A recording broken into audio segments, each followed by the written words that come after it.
What happens when your grand adventure turns into a nightmare? I start shouting for help and blood coming out from my mouth.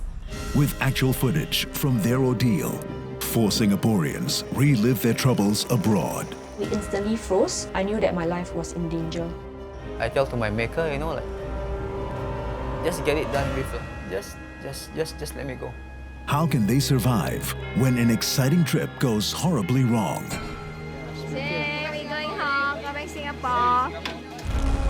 In this episode, a picture-perfect holiday in New Zealand turns into an unimaginable nightmare. The scenery along the way is beautiful, but I guess I didn't know what's going to happen next. In a split second,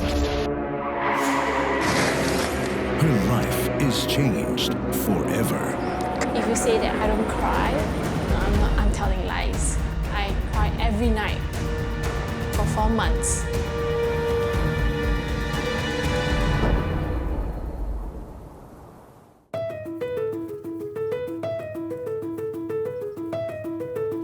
My name is Ling Yi. They call me Jean. I just love travel because I think that the world is too big. You just need to visit new places. Traveling to different countries, I experienced different culture from it, met different people. They actually have a different attitude towards life and towards things. I've been to Switzerland, Germany, Korea, Thailand, quite a few countries.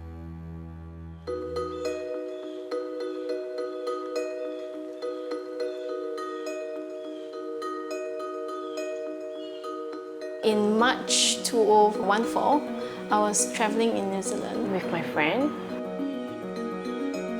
We started our trip at the North Island of New Zealand, and from Auckland down to Wellington, then finally we reached Queenstown in the evening time.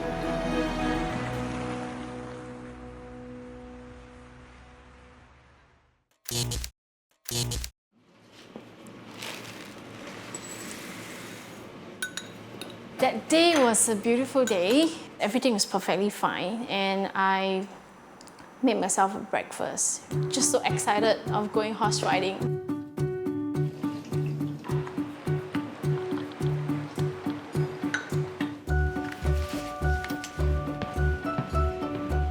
I'm a freedom kind of person, so I like that kind of feeling when I was riding a horse. I think I've done it twice or 3 times in Malaysia, but it's all about riding at a training area.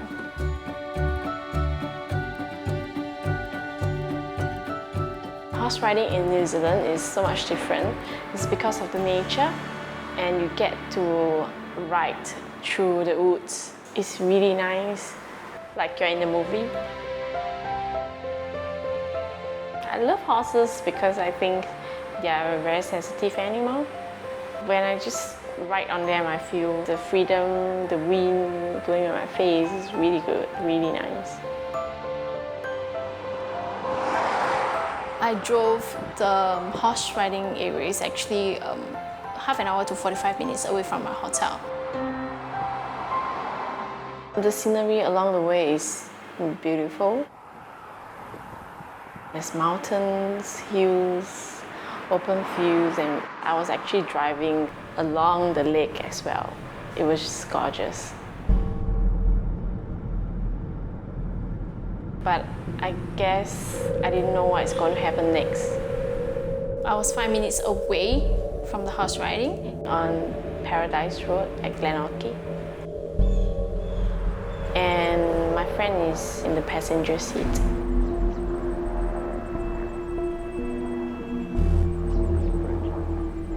When I was checking on my rear mirror, the car just skied. I kind of see a cliff down the road. So I'm trying to avoid the cliff, and I turn far right back to the road again. And that's when I hit a tree.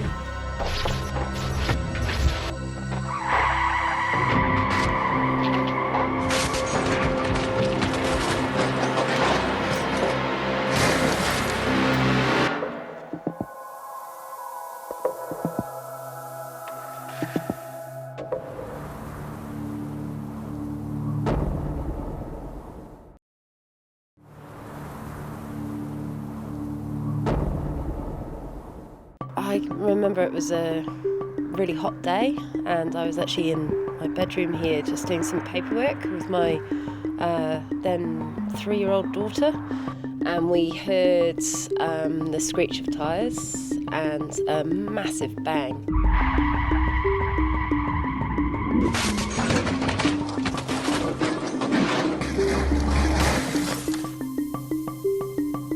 And I thought to myself, that's not good. And then we just heard the car horn going continuously. So I picked up my daughter and we ran out to see what was happening. We couldn't actually see anything to begin with. The car was not visible at all because it was so hidden. So there was no obvious sign on the road. There was no skid marks. Just followed the noise really and heard the lady asking for help. I woke up, I was still in the car and I couldn't feel my lower body. So basically I thought that my whole body was being amputated. But when I get to look down, my legs and my body are still all attached, but it's all in like different position, blood coming out from my mouth.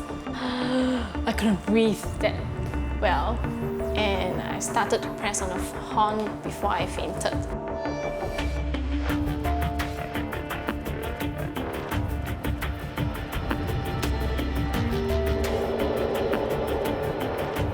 Actually, somebody stayed very close to the accident site. He came out and found me in the car. He was saying that I've already called the police. Everything's going to be okay. It was a massive bang. I was surprised she was alive. The car was pretty awful.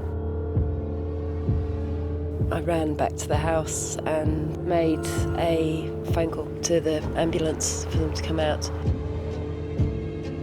I was being flown to Invercargill, the nearest hospital.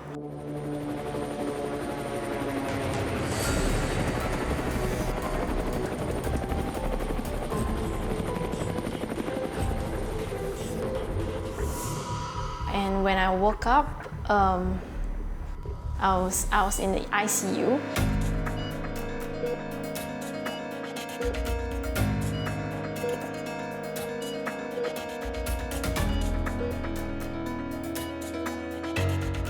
Apparently, my lungs was being punctured. I had 3 ribs on the left and right is 2 ribs that is fractured. They have to insert a metal rod in to actually pump up the blood inside my lungs so that I can breathe well. The police actually confirmed with me that there's no cleft at all. It's a kind of pre-trauma or post-trauma memories that actually went into me at that few seconds of fear. The doctor came to me and was touching me from head to toe, you know. And I was thinking, what am I trying to do? And apparently my spinal cord is being severely cut and I've lost all my sensation from waist down. The first thought is, oh no, how am I going to carry on my life? How am I going to work? How am I supposed to take care of my mom when she's old? Am I able to find anyone that can love me as who I am now? So all these thoughts actually came into my mind, and all these thoughts links to a word, fear. They flew me from Invercargill Hospital to Provoke Hospital in Christchurch. Because I couldn't feel anything from waist below, I couldn't control my bowel. I got no balance. I got no core muscles. It's like a baby. From dressing up, from cleaning up, showering, everything starts from zero. I was in Provoke Hospital for 4 months.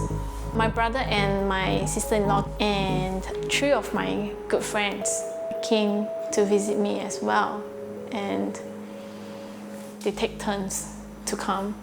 She told me that she couldn't feel her legs waist down and she was very worried. So I decided to go to New Zealand and look for her. So I went there for a week just to accompany her. She went through all the obstacles without any much assistance. Even the therapist mentioned that she was one of the fastest learners. She showed me her very brave front, and from what I see, she was doing things very, very well. My mom flew to Christchurch. She's there for 4 months with me.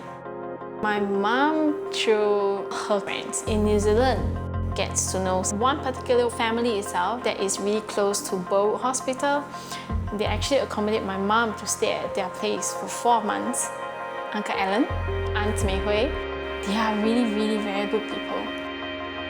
My mom and Aunt Mei Hui become really good friends. They will come and visit me as and when, and showing me the care and concern that I need, and not to make me feel lonely in the hospital. You just never expect to find such a lovely family, you know. They are full of love and care. Although I'm far away from home, but I still feel like I'm home, you know, because all my loved ones are with me. I cry every night for 4 months over there, every night.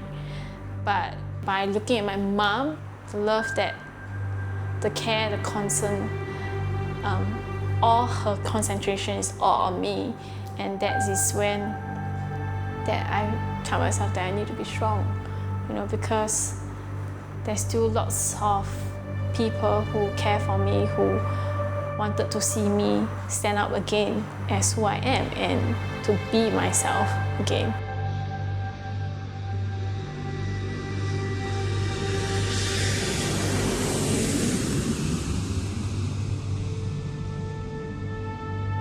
After I came back home, I can't enter my home. I can't reach out to things anymore. The feeling is so bad. It's just like I just had my accident. That kind of feeling that I'm gonna start all over again.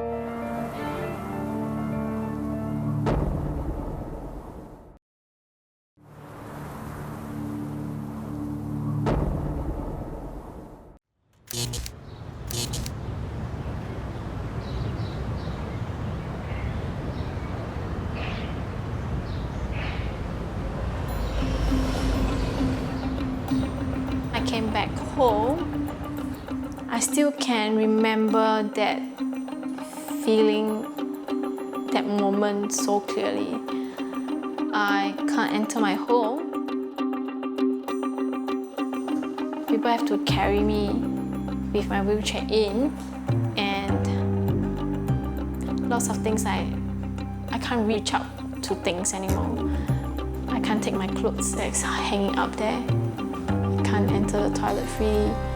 Every time what I have to do is I have to call for people for help. Like, okay, Ma, can you help me this? Ma, can you help me that? No. I kind of like went to the living room by the window, burst out crying. Everything's different now. I met my husband Jake through friends. Initially we are not close, and slowly when time passed, that's when he expressed his love for me. But at that point of time, I would just think that does anybody will still accept anyone on wheelchair, you know, and you just have all these negative thoughts going through your mind. And is this love true? Is it real? You know, all these doubts, questions. He actually used his love and his patience to touch my heart. He told me that it's fine. That time will heal, and my love will heal you and prove to you everything. So I slowly was like, okay, it works, and it proves it really do.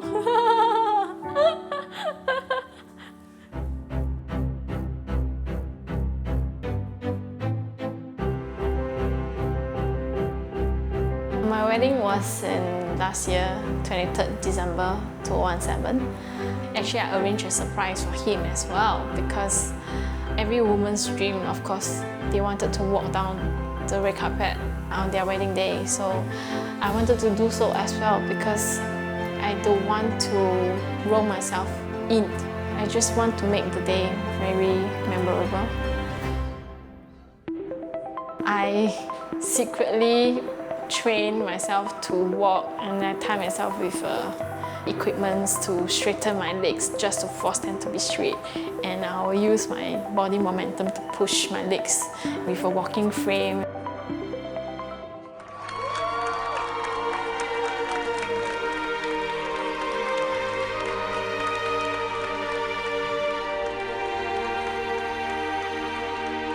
I managed to walk in on my wedding day. It was so emotional on that day, and all my sisters were so afraid that I'm so tired, and they kind of like called my husband, come, faster, come.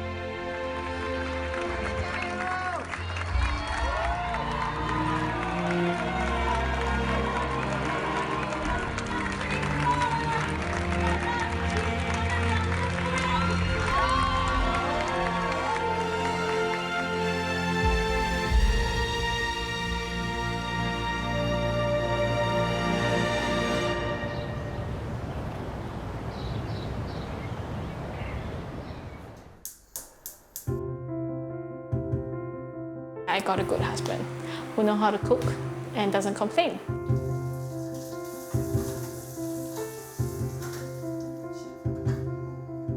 I will try to accommodate her when I'm around because I also have to let her be independent when I'm not around because sometimes my work will have some overtime, I have some night shift. When we design this home, it's designed to cater to myself more because my husband thinks that this home needs to design for me to access, to be able to do the things that I want.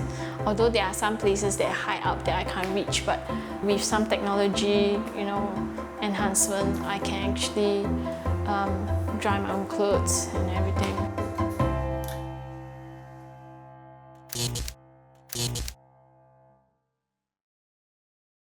Last year, 2017, July, I went back to New Zealand to do a final checkup and also to complete my journey to do things that I've never done before as a disabled.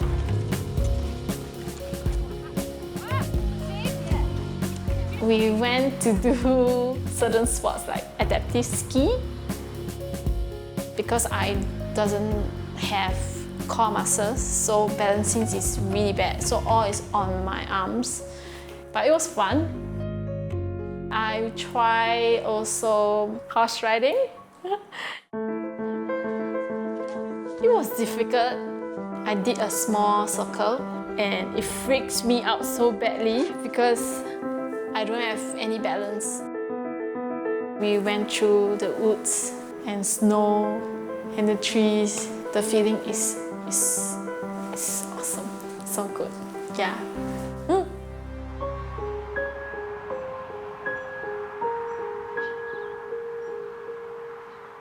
I did revisit the accident site at Paradise Road, Glenorchy. The trees are gone. The feelings are totally different because previously the open field, but this time around when I went back, it's all fenced up already. It was close to winter time, just feel cold and different. It was very emotional. Emotional in the sense that I'm back to a place that changes my whole life, but also I'm back to a place that gave me a new life.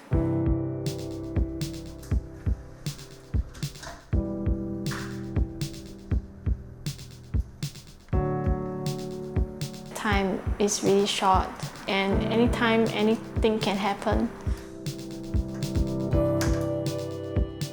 There's still a lot of things, a lot of places, a lot of people that you are able to meet. Now, you just open your laptop, you go into internet, just Google search people on disabled. There are people who are really good and they travel a lot of places even with the worst condition that they are having. So why they can do it, you can't. For my life now, I'm just looking forward to have my own family, to have my own baby. Planning for our babies. Yeah, looking forward for that. Yeah. I still can conceive and it's no problem with me at all. So I'm pretty looking forward to it, but that will be another challenge again. To me, I don't think it's that challenging because our love have overcome everything. Hello. Hello. What's your name? I'm Jean. Jean? I'm Wayne. Hi, Wayne. Welcome to Skydiving Kiwis. Yeah, skydiving Yeah. Kiwi. Yep. Woo!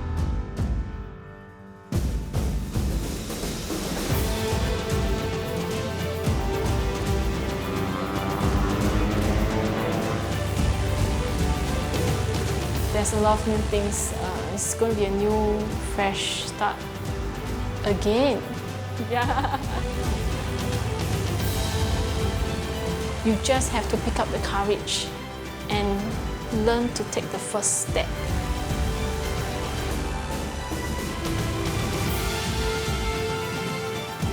You just tell yourself that you can. Yeah, and disabled cannot stop you from doing that. You just have to try. If you try and you fail, nobody will blame you.